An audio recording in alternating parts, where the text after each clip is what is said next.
The third level, which has 2 rows of columns, is connected to the second ascending causeway or ramp on the temple's axis. Huge Osirian statues of Queen Hatshepsut adorn the facade of the front columns, while the rear columns were once 16-sided columns that are mostly destroyed. The Osirian statues of Hatshepsut in front of the columns were removed, displaying clearly Thutmose III's revenge. Next, we pass the enormous pink granite stone entryway, adorned with beautiful cartouches with the name of Thutmose III, the king who ordered Hatshepsut's names to be removed. The hypostyle hall, which was encircled by 2 rows of 16-sided columns, is now visible to us.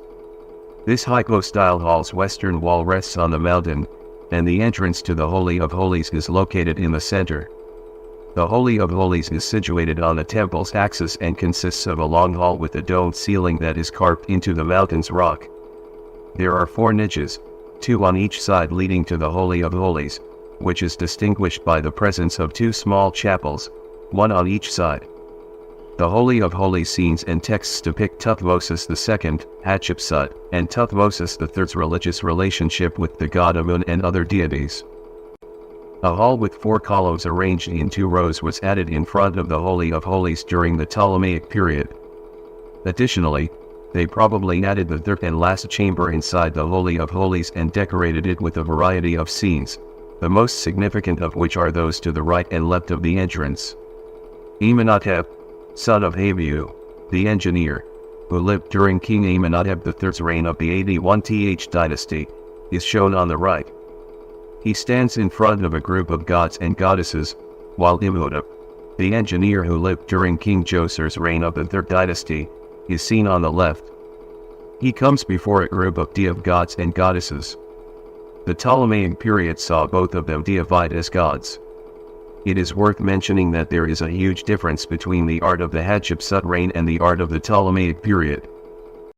There are many large and small niches that set the western wall's facade apart. There are 4 large niches on each side, and there are 5 small niches in between. It's probable that there was a big statue of Queen Hatshepsut within each large niche and a smaller or minor figure of the same inside each small niche. Many religious scenes were decorated on this wall. From an entrance on the far east of the northern, right, side of the row of ruined columns, we now reach the shrine of the god Re-Horakhti, the god of Heliopolis. This entry leads to a hall with 3 16-sided columns and a connection to the shrine of the god Re-Horakhti through an entrance in its western wall. The shrine contains a big, high altar in the center, with a 10-step staircase up to the top on its western side.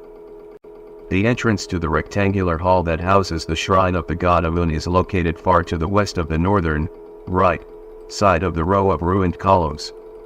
The relationship between Hatshepsut and Thutmose III and occasionally Thutmose II and the gods of these sacred shrines is depicted in the majority of these scenes.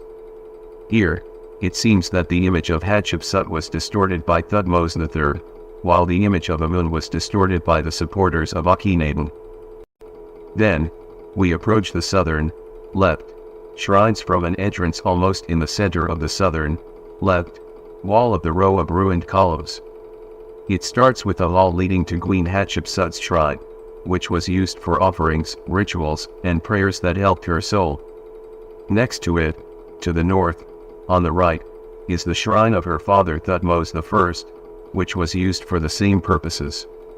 Regarding the other rooms, they were probably used to hold other items needed for the rituals, such tools, garments, oils, and the like. It should be mentioned that here near the 2 temples of Deir El Bahari a number of royal mummies, known as the Deir El Bahari cache, were discovered in July 1881 in the tomb of Lady Inhapi, the owner of tomb number 320. The priests had hidden the mummies for safety and preservation at some point after the year 1100 BC.